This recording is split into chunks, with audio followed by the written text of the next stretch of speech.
चालू केला. शेतकरी बांधवांनो, हा जो काही प्लॉट आहे हा आहे फुले ऊस 15-0-12 या व्हरायटीचा. या व्हरायटीचं एक वैशिष्ट्य आहे 15-0-12 आणि 15-0-0-6. बरेचसे शेतकरी आता सोशल मीडिया यूट्यूबवर असेल किंवा फेसबुकवर सुद्धा या व्हरायटीच्या बाबतीत एक नाराजी व्यक्त करतात की हिचा फुटवा कमी आहे. तर फुटवा कमी आहे तर मग ह्या ठिकाणी काही ॲग्रोनॉमिक प्रॅक्टिसेस असतात, तर त्या आपण ज्या आहे ते केल्या पाहिजे. जसं की आणखीन ॲग्रोनॉमिक प्रॅक्टिसेसमध्ये काय काय आहे की अति जास्त पाऊस पडल्याच्या नंतर ह्या दोन्ही व्हरायटीला म्हणजे इतर व्हरायटीच्या तुलनेत लवकर तुरा आला हे सुद्धा काही शेतकऱ्यांनी सांगितलं. तर त्या ठिकाणी आपण काय करू शकतो, तर संजीवकांची फवारणी सुद्धा अशा पद्धतीचे संशोधन काही झालेले आहेत, तर त्या पद्धतीनं नियोजन करू शकतो. आता महत्त्वाचा विषय किंवा आता जी काही स्टेज महत्त्वाची जी आहे ते आता सध्या तारीख आहे आज फेब्रुवारी 12 तारीख आहे आणि ह्याचं प्लांटेशन जी काही हे 15-0-12 जो काही प्लांटेशन लागवड जी काही झालेली आहे ते 10 नोव्हेंबर 2025 आहे.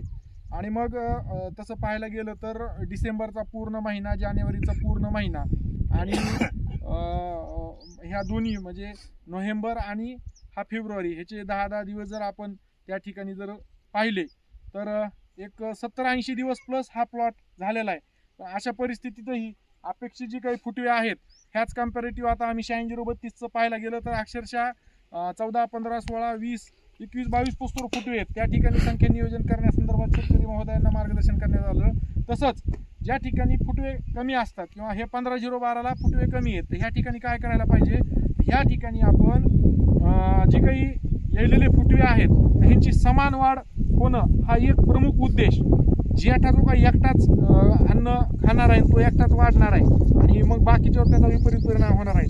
तर तो आपल्याला कुठेतरी थांबवायचा आहे आणि सोबतच ह्या जातीला फुटवे कमी असल्या कारणानं त्याचे फुटवे सुद्धा चांगले आपल्याला काढायचे असतील तर जेठा कोंब काढणं गरजेचं आहे. किंवा अशा पद्धतीच्या प्रॅक्टिसेस यापूर्वी बऱ्याच शेतकऱ्यांनी केल्या तर त्यांनी अनुभव असे सांगितलेले आहेत की आम्हाला त्याचा फायदा झालेला आहे. तर हे शेतकऱ्यांच्या अनुभवातून सिद्ध झालंय.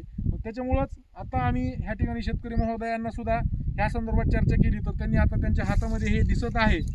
बाबा तुमचं नाव काय म्हणले? ओके, राठोड साहेब आहेत हे.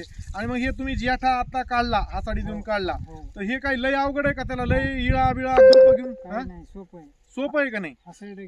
हसडलं की बरं हे काढताना कसं काढलं पाहिजे थोडं सांगा ना जरा शेतकऱ्याला. असं आडवं घ्यायचं, झटका मारायचा हा विरुद्ध बाजूला आहे का नाही? पण हे करत असताना आता उगा इथं एकच सिंगल वाढलेलं आहे, हे काढायचं का नाही काढायचं? काढावं लागेल. नाही, आता ह्याच्या बाजूला काही वाढलंच नाही, दुसरे 4 फुटवे जे आहेत ते दिसना गेले, तर ती काढायचं का नाही? काढावं लागेल.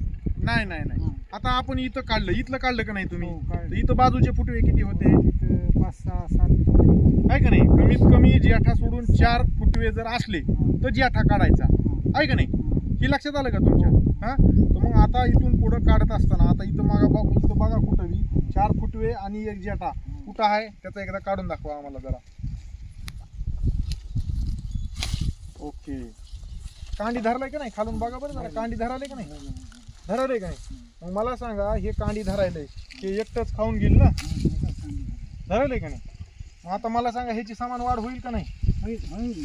एक काम करायचं, एक अखंड एकच तरी काढून बघा, 10 दिवसात त्याचे निरीक्षण घ्यायचे, इथली परिस्थिती जिथं नाही काढलं तिथली परिस्थिती आणि त्याच्यावर पुन्हा पुढचा निर्णय घ्यायचा.